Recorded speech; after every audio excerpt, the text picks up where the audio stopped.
Hi, my name's WillE. I'm going to be looking back at each class in vanilla and answering a very simple question. Was it any good though? Today we have the Priest. Here's the points I'm going to be looking at. The leveling experience, how good they were at it and how fast they could level. The class quests, what were they for and how well they fit. PvE, dungeon and raid performance. PvP, open world or battlegrounds. And tier sets, the effects they had as well as the looks. The Priest was my second character to reach level 60 in vanilla, and I started playing it all because I thought Shadow Form looked cool. And to be fair, I'm not wrong. I still remember the first time I activated Shadow Form outside of Scarlet Monastery. Priest could perform in many different areas of Classic at a top tier level, as well as bringing a number of super important buffs to a group. Priests get a bad reputation at leveling, even to this day in retail, but it wasn't really warranted at all. Priests were actually reasonably fast and could be very efficient. Leveling just had to be approached in the correct way, and the correct way of leveling was getting a lot of use out of your wand and letting Spirit Tap do work after you defeat an enemy. 5 out of 5 in wand specialization along with some points in Spirit Tap worked really well together. You'd start a fight by shielding up, casting Shadow Word Pain and a few spells, and finish off with a wanding. Using your wand would allow the combat mana regen from Spirit to kick in and pick your mana back up between fights. Remember that Spirit didn't just increase mana regen in combat, but also health regen out of combat.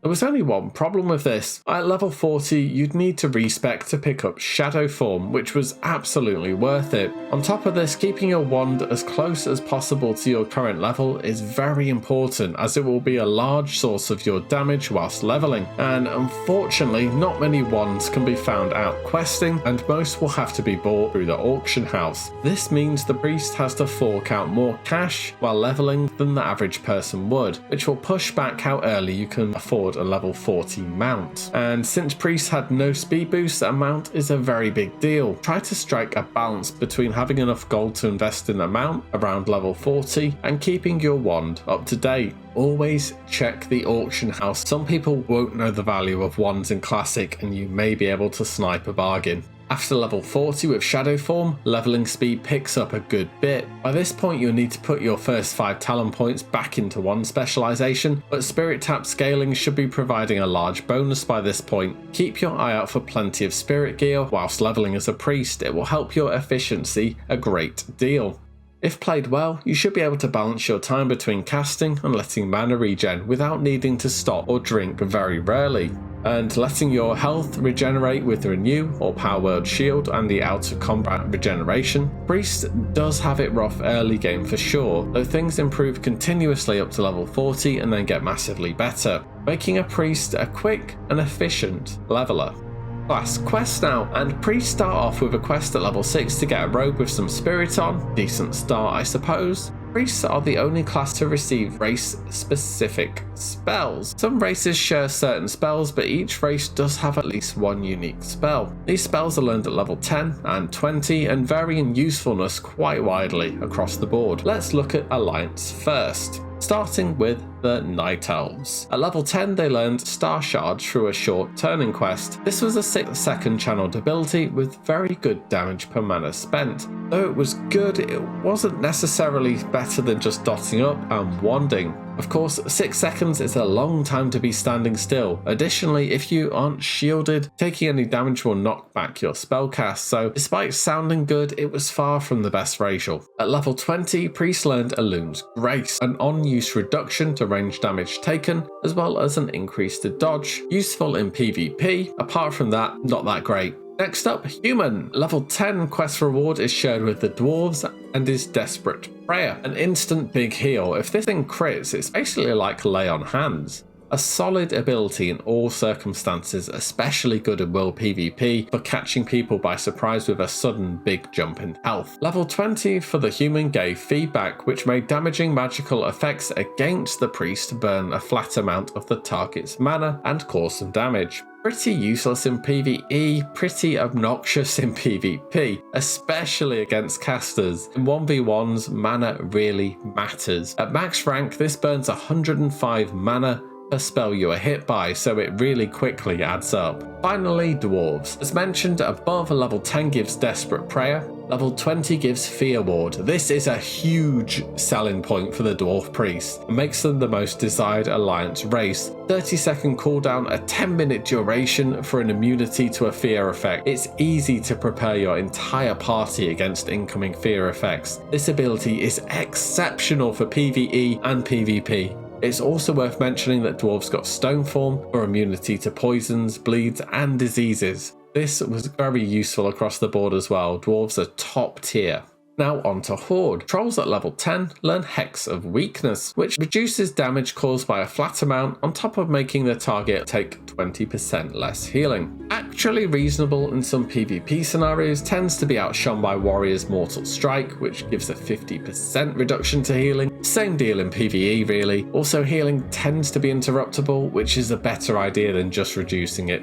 At level 20, they learn Shadow Guard, which works exactly the same way as Lightning Shield for Shamans. The base damage was 110 at 60, Lightning Shield's 198. It did cost less mana though. This had some fantastic synergy with the Blackout talent, which allowed anyone to hit you to have a 10% chance to be stunned, which made it really nasty in PvP. Finally, Undead. They learn Touch of Weakness at level 10. This applies a buff that puts a damage reduction on the target once you're hit. Not very exciting to be honest. And then later on they learn Devouring Plague. Good base damage, heals you quite a bit, but the mana cost is really high. It gives you an extra punch against elites in PvE and helps you out a good bit in 1v1s in PvP scenarios. Overall, it's pretty solid.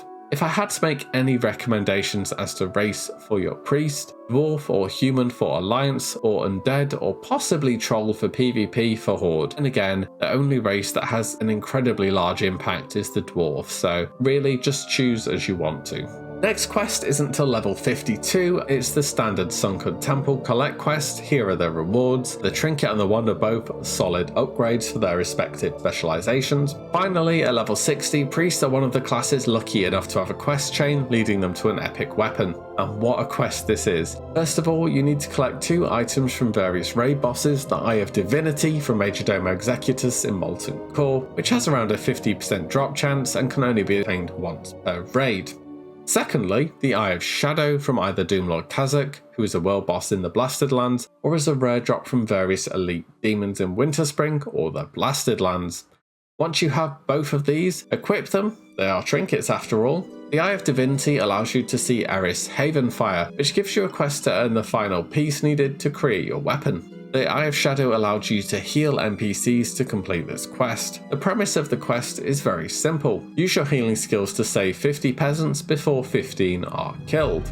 The quest aims to challenge your triage and decision-making skills. Make sure you're buffed up and bring some mana potions. Once completed, you'll get the Splinter of Nordrassil. Combine this with the Eye of Divinity and Shadow to receive Benediction. Apart from looking amazing, really making you stand out, it's also very well itemized. Any priest in Classic should drool over the thought of getting this. But wait, there's more. This staff can transform into a DPS variation that boosts your shadow damage spells as well, which can be great for if you're either PvPing or out farming. This staff is going to be tough to get and it's going to be super sought after, but if you can get it, it's amazing at everything it does. Overall, priests don't really get much content until level cap, and then again, not everyone is going to be running around with Benediction, believe me.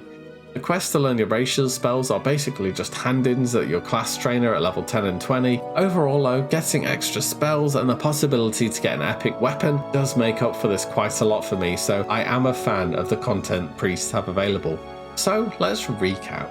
Leveling, pretty good. Quests, pretty good. And now PvE. Let's talk healing first. Priests were overall the best healers in Classic. Now, don't get me wrong, they could not match the single target heals of Paladin. They could not match the buffs that Arresto Shaman gave, but give a priest any circumstance and they have the tools to adapt and excel. More importantly, they were just good all the time. Paladins didn't shine until late on in Classic, for example. From Molten Core to Naxxramas, priests were the go-to healers. In Dungeons, priests brought Shackle Undead, which was especially useful in Stratholme and Scholomance, as well as good heals, the ability to resurrect, which not every healer could do. I'm looking at you, druids.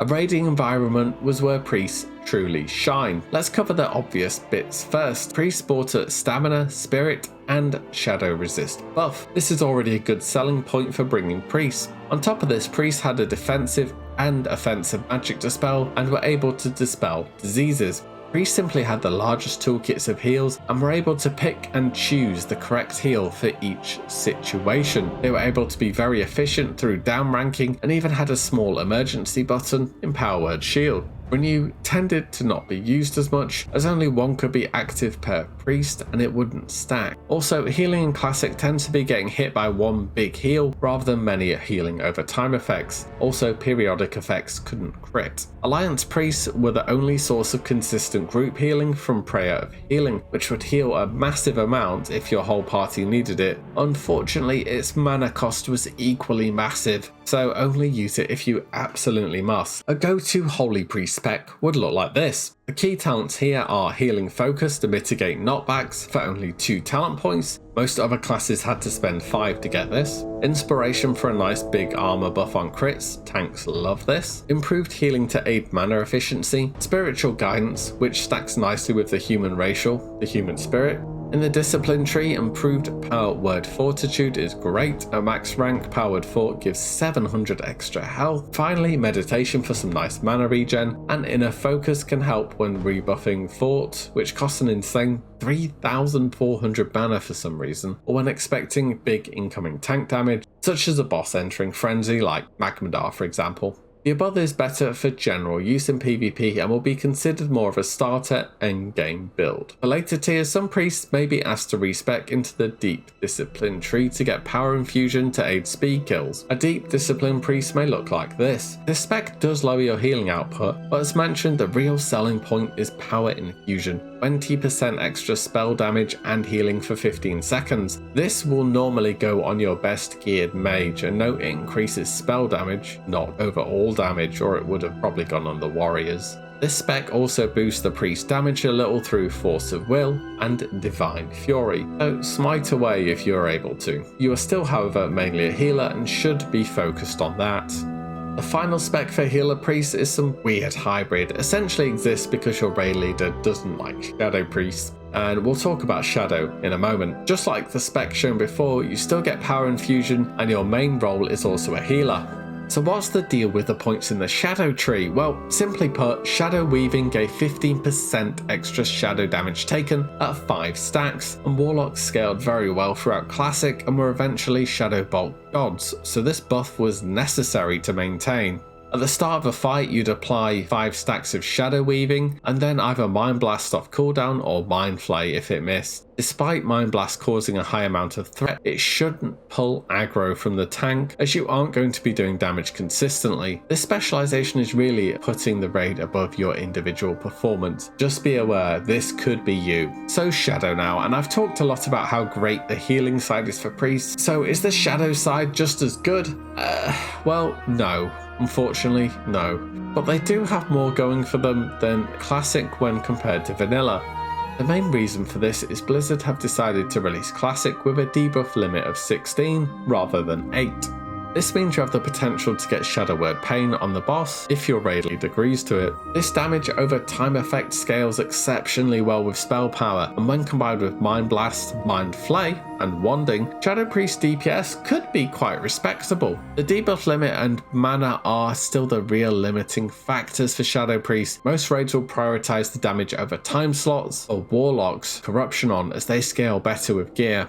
Places in raids for Shadow Priests were often limited because of this. Simply put, if the debuff slots were full, you would just be overlapping other people's debuffs and causing all kind of problems. Also, Shadow was well known to struggle with mana due to their spell cost being on the high end. Here's an example of the talent set. This was for lower end gear and includes the wand specialization, as well as all the big shadow damage boosting spells. Fortunately, priests had a talent that reduced their threat by 25% as well as fade, which was good, as for some reason Mind Blast caused a high amount of threat. Must be a roleplay reason or something. Once you had more gear, you could look into this kind of spec, shifting points into Silent Resolve and improved Mind Blast, as well as dropping the wand spec. The idea here was to use low ranks of Mind Flay and in between between Mind Blast on cooldown, as with enough spell power this would be better than Wanding. This spec had a massive 45% less threat caused from damaging spells too.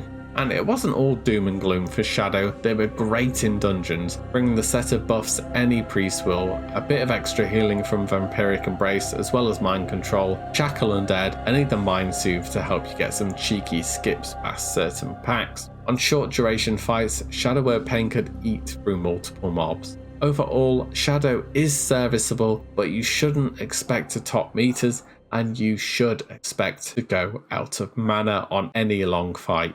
From PvE to PvP now. This time let's talk about Shadow first before moving on to healing. So although Shadow was a bit of a letdown in PvE, it certainly wasn't in PvP. Silence, fear, a hard-hitting dot, and some self-healing, priests were quite capable of looking out for themselves. 5 out of 5 in Blackout was one of the most important talents for PvP. The 3-second stun can be the difference between winning and losing a fight. Mana issues were similar to PvE. Mana ran out rather quickly. Shadow form actually cost a decent bit of mana, and heals couldn't be cast in this form, so going in and out of Shadow form would quickly leave your mana bar empty. Shadow could also gain improved mana burn, which was one of the key selling points for a priest in PvP. 2.5 second cast when talented and deleted around 750. This spell was a nightmare for healers if they got hit. Much of classic group PvP revolved around mana efficiency, and this spell could easily turn the tables. Healer-wise, Priest had a very nice toolkit to assist any group. The spell magic was very powerful, defensive or offensively. Mind Vision could be used to spot out enemy flag carriers pathing. Mind Control could really mess with people, like throwing them off the edge in Lumber Mill, Narathi Basin. Your main job in Classic as a priest will be healing via fear, dispelling, and throwing out the occasional heal or shield. And there is much more emphasis on your instant cast spells over anything else. This build gets 5 out of 5 in mental agility, allowing better efficiency of many of your instant cast spells. This works well with 3 out of 3 in improved Power Word Shield, as well as Renew as your main heals. 1 out of 3 is taken in Blessed Recovery as dispel fodder to try and cover up more valuable spells currently on you, such as Renew. It was also a decent little heal, but shouldn't really be fully relied upon in group play. Offensive dispels and purge were a big part of organised group PvP. Holy Nova downranking is good to potentially catch rogues out of stealth, and improved mana burn keeps you relevant versus other casters. The Priest talent tree is very versatile. Many different variations can be useful. You can try dipping some points into the Shadow tree to fish for Blackout procs, and a downranked Shadow spell or Mind Flay can be good for a little slow, giving you more options when not just healing or dispelling, or you can just go straight out aggro. The main priest's weakness in PvP was their lack of mobility, and issues versus classes that could immune fears like undead, dwarf priests, or shamans with tremor totems. They were definitely powerful, but a few steps in the wrong direction and you will quickly be reminded that you are only wearing cloth armor. With all that said, let's move on to tier sets. Remember how with every single other class that has a healing specialization, their tier set is always based around healing? Well, the priest is no exception. They're such a great healer though that this is definitely the best. Tier 1, the Vestments of Prophecy, were top tier in the Lux department and went well with your epic weapon, Benediction, really well. The 3 and 5 set went nicely together if you downranked Flash Shield quite a bit. It wasn't a spell that you used frequently. The 8 set offered a large boost to crit for Prayer of Healing. This still didn't really make it worth casting, as it just cost too much mana in most circumstances, and often other healers would snipe heals before you got the chance to. Tier 2, the Vestments of Transcendence, look even better than Tier 1 somehow. Particle effects were a bit rarer, so it's a real treat to see. The 3 set was hard to drop from the remainder of Classic. Extra mana regen is invaluable, especially when it stacks up with the Meditation talent. The 5 set was also certainly nice and could help with threat at times.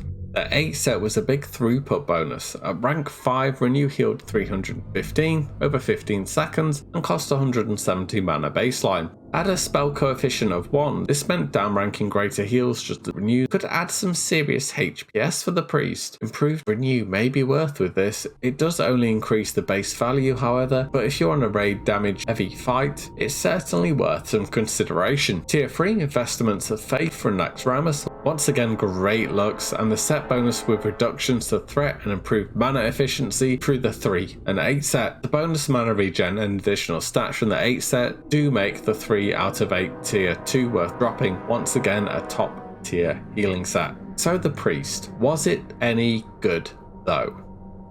If I was ranking these classes from best to worst, I would put Priest at number 1. The best overall class, classic WoW.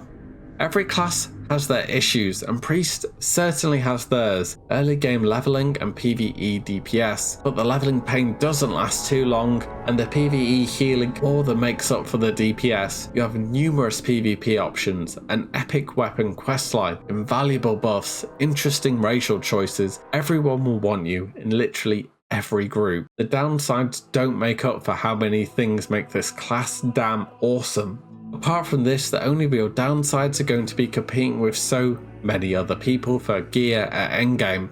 Usually I do a word of warning here, but I just don't have anything else to say. I can absolutely recommend this class, and I'm sure it will be very popular given its legacy.